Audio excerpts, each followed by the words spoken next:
Spanish Prime Minister Pedro Sánchez, a prominent figure within the European Union and a long-standing ally of the United States, has recently delivered a blunt and unprecedented rebuke to Washington. In a departure from typical diplomatic niceties, Sánchez explicitly warned that the US must not forget its own role in orchestrating the current global instability, from the aggressive trade wars to the escalating military confrontation with Iran. He further condemned the actions of Israel, describing it as a nation increasingly shunned by the international community.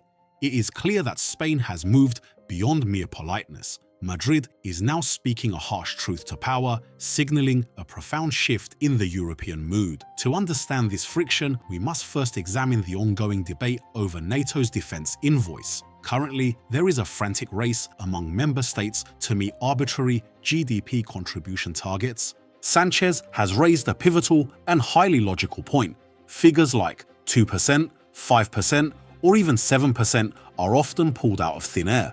Instead of obsessing over these rigid benchmarks, the real question allies must answer is what specific military capabilities they truly need for effective self-defense. Forcing a uniform spending level without considering the unique economic landscapes or the actual security requirements of each sovereign nation creates an air of artificiality and resentment. From the Spanish leader's perspective, true friends must be honest with one another. And the truth right now is that pouring endless billions into weapon stockpiles does not automatically guarantee absolute security.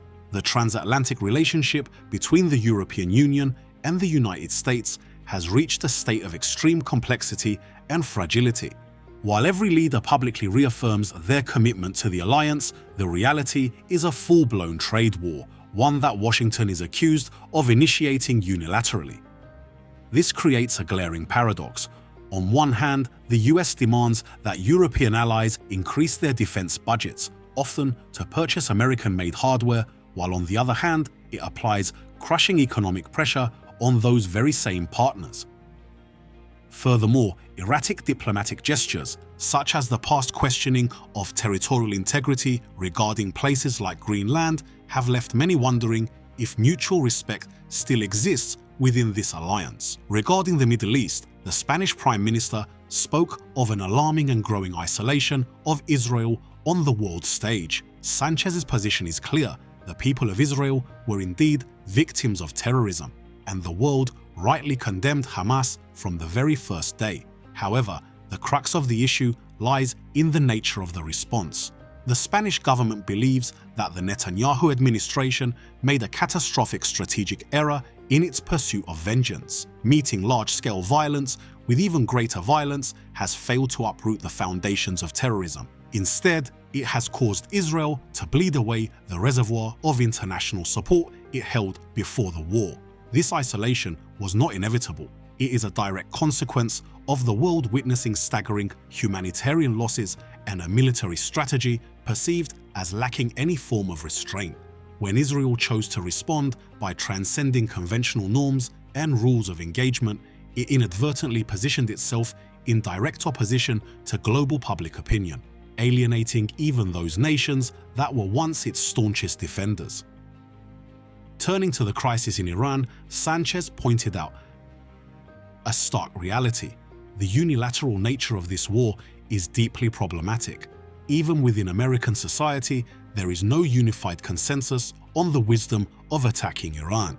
This appears to be a war driven by the singular will of two governments, the US and Israel, without meaningful consultation or close coordination with the rest of the alliance. This lack of strategic synergy not only dilutes the overall strength of the coalition, but also leaves allies in a reactive and vulnerable position, forced to shoulder the economic and security fallout of a decision they were never invited to debate. A sustainable alliance cannot be built on financial coercion or unilateral military dictates. Without honesty and mutual respect, the cracks within this partnership will only widen. The ultimate price for this lack of cohesion will be the total destabilization of the current world order, a cost far higher than any defense budget. The situation in the Middle East, far from cooling down, is spreading with unpredictable and violent momentum.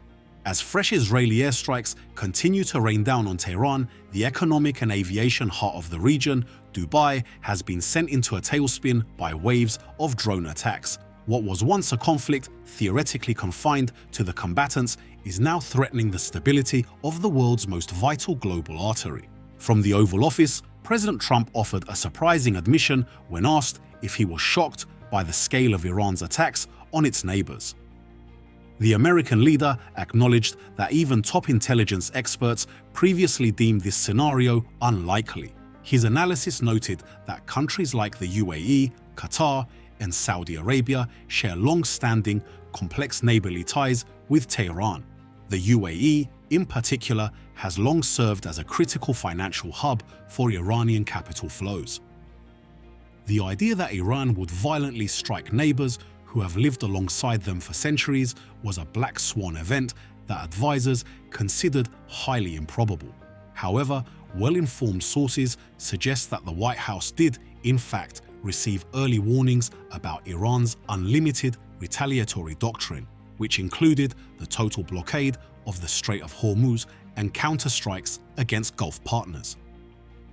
Trump's frustration is directed not just at his adversaries, but also at his strategic partners. The US president did not hesitate to assert that nations like China, Japan, and South Korea should be grateful for American military efforts rather than maintaining an attitude of cold indifference. He expressed palpable irritation that nations who benefit most directly from the security of global shipping lanes are unwilling to send warships to help secure the Strait of Hormuz. Even the NATO alliance came under fire for a perceived lack of cooperation, criticized for perpetually accepting the American security umbrella while dodging responsibility when a proportional response is required. While a few nations have reportedly offered support in secret, the lack of public commitment from other world powers has left Washington's plan to restore order looking lonelier than ever. Meanwhile, the situation at the Strait of Hormuz has reached code red. Commercial shipping has been almost entirely paralyzed, following Iran's explicit threat to target any vessel linked to the US, Israel, or their partners. One must remember that this waterway is the transit point for 20% of the world's crude oil and a massive volume of global liquefied natural gas, LNG. The closure of this route has caused global energy and fertilizer prices to skyrocket, creating a massive economic shockwave. To salvage the situation, Washington is planning to deploy the Navy to escort commercial vessels, while simultaneously calling for a multinational coalition to join this high-risk mission. However, naval analysts and the head of the International Maritime Organization, IMO, Arsenio Dominguez, have voiced significant skepticism regarding the effectiveness of military escorts. According to their assessments, even with warship protection, the shipping volume would likely only return to 10% of pre-war levels due to the prohibitive risks involved. Dominguez emphasized that military support is not a sustainable long-term solution and cannot guarantee absolute safety for crews. Currently, the concern over ships trapped in the Persian Gulf running out of food and essential supplies has become an urgent humanitarian crisis. The IMO has convened an extraordinary session in London to discuss the fate of seafarers placed in harm's way. The current advice for shipping companies is one of extreme caution.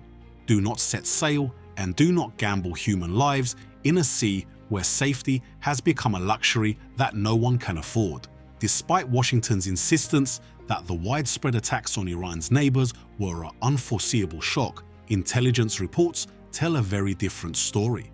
In fact, warnings that Tehran would retaliate by targeting US allies and blockading the Strait of Hormuz were on the desks of world leaders long before the first shot was fired. However, it appears that a sense of complacency or overconfidence led Washington to delay the evacuation of diplomatic personnel until the airstrikes actually began. As of March 16th, the head of the White House maintains the stance that the scale of Iran's retaliation was unpredictable, even for the brightest minds. But the reality on the ground refutes this narrative. Over the past 2 weeks, Tehran has demonstrated a sophisticated capability to cause wide-scale disruption, using drones and missiles to strike a broad array of targets, from military bases housing US and French troops to critical civilian infrastructure like airports and luxury hotels in Gulf states. Most importantly, their control over the Strait of Hormuz has dealt a massive blow to the global economy, causing energy prices to surge and pushing alliances to the breaking point.